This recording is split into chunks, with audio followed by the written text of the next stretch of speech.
I'm looking at South Oak Cliff, and obviously, you're coming right off of calling that game. So if anyone knows them, you know them. Do they know that they can schedule 5A schools too, right? So you know about their district, right? Yeah. Their district is frankly very weak. They're the only team within their district that's probably going to win a playoff game this year. Maybe whoever finishes second might win a first round game. That's about all you're really going to see. They're going to win all of their district games by probably 4 touchdowns minimum.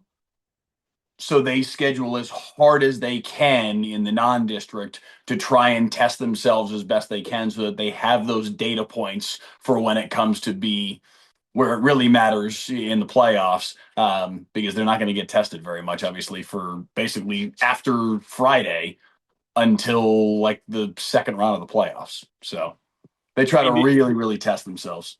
these two teams aren't unfamiliar with each other. They played each other last year. What would be the major difference between last year's South Oak Cliff team versus this year's team? Yeah, there are some differences. I mean, last year's game was obviously fantastic, 45-44. I'm very curious to see how this game goes because it does seem like Sock is maybe a half a step better based on what we've seen them do these first 2 weeks, beating North Shore and playing Duncanville to a very close game. And honestly, the 35-28 of it all is a little bit, it feels a little bit like a misnomer. I don't know if you watched the game at all. But if you go back and look through how that game was played, it was 29-14 at halftime. And the only points that Duncanville scored in the second half were because Sox snapped the ball over their quarterback's head on the first play of the third quarter.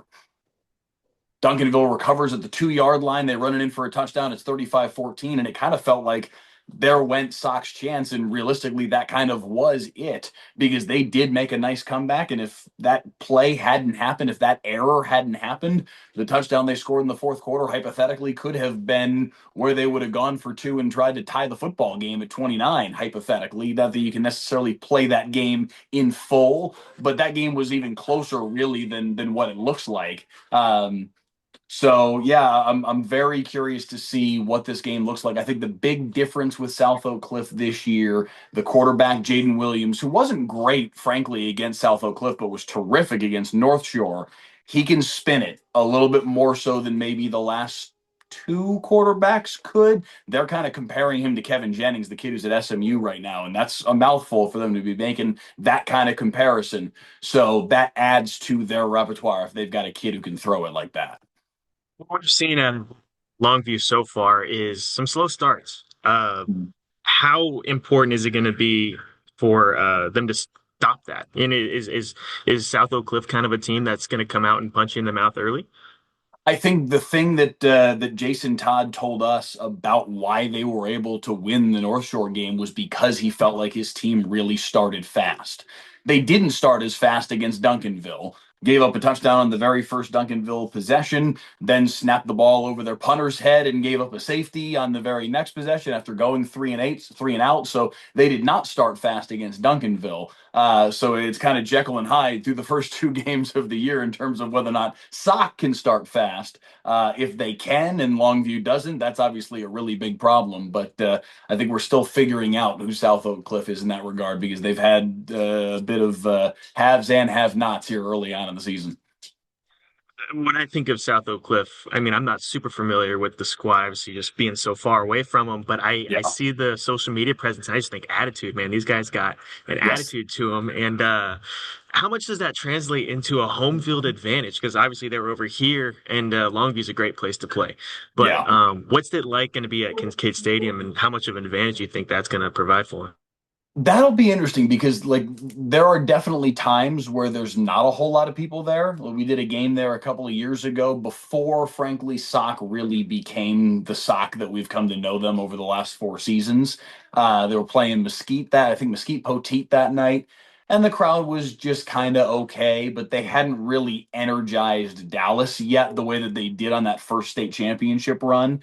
Um, and the years that we've gone back there since they've been playing a big time, not only big time talent, because obviously Longview qualifies as that as one of the top 10, 15 teams in 6A, but a big time program that's from right there, playing against Lancaster, playing against Duncanville. Like it's been that kind of scenario. I'll be curious to see whether or not the crowd is as energized to come out for a non-local team where it isn't, because that's the thing that's really cool about like the Sock Duncanville game last week, even though it was at Duncanville. Wherever you have these games, the DeSotos, the Duncanvilles, the Lancasters, these kids play against each other. Some of these kids play with each other, coming all the way up through youth ball.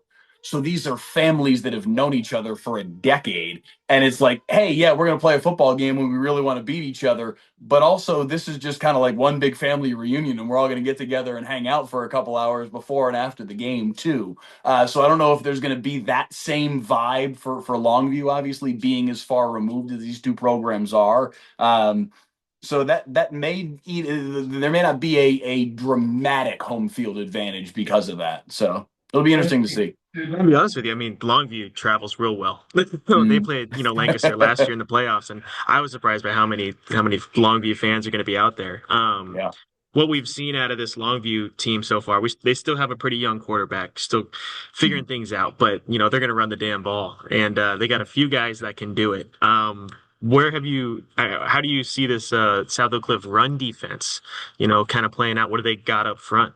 That was one of the impressive things. And now Duncanville is breaking in a bunch of new offensive linemen. They've got a new running back that's only a sophomore. So we're grading Sox performance a little bit against a Duncanville unit that is still figuring a lot of things out. They've got a brand new quarterback, a brand new well, the wide receivers aren't new, but the wide receivers are replacing Decorian Moore. So that's a big task all by itself. And then yeah, new running back, new offensive line. But all of that said, South Oak Cliff's playing against a Duncanville team that is basically three times their enrollment and held up pretty darn well, especially in the run game, where Duncanville really did their damage was in the passing game. Max Denson, their new son, the junior quarterback, played pretty well, had 3 touchdown passes. Trenton Yancey's a stud on the outside, so that was where Duncanville did their damage.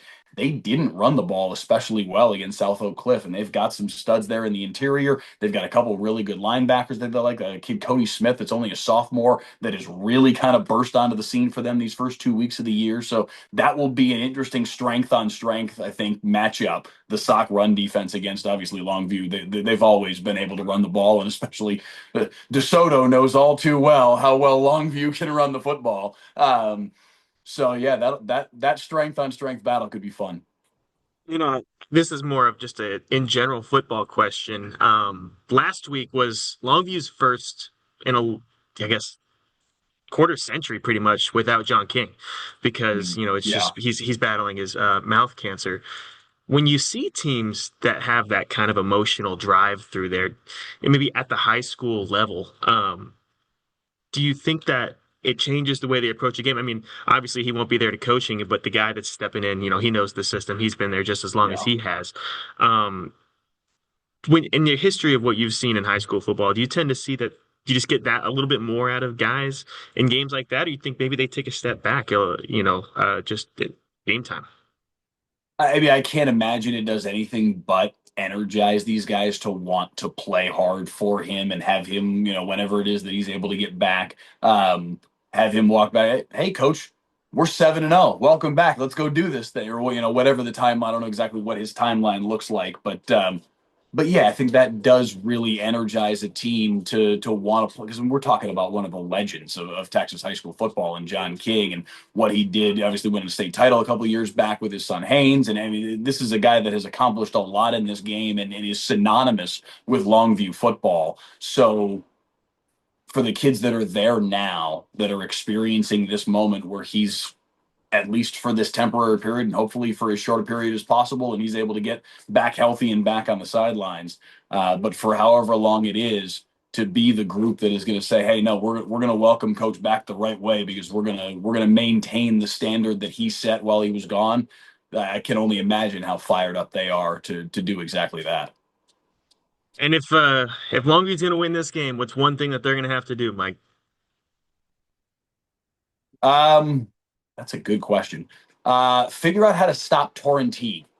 That's the answer. Torrent was ridiculous ridiculous on Friday night against Duncanville. And as much as they're replacing on the offensive side of the ball, they still got a whole mess of dudes on the defensive side of the ball that are back from last year and can seriously make plays.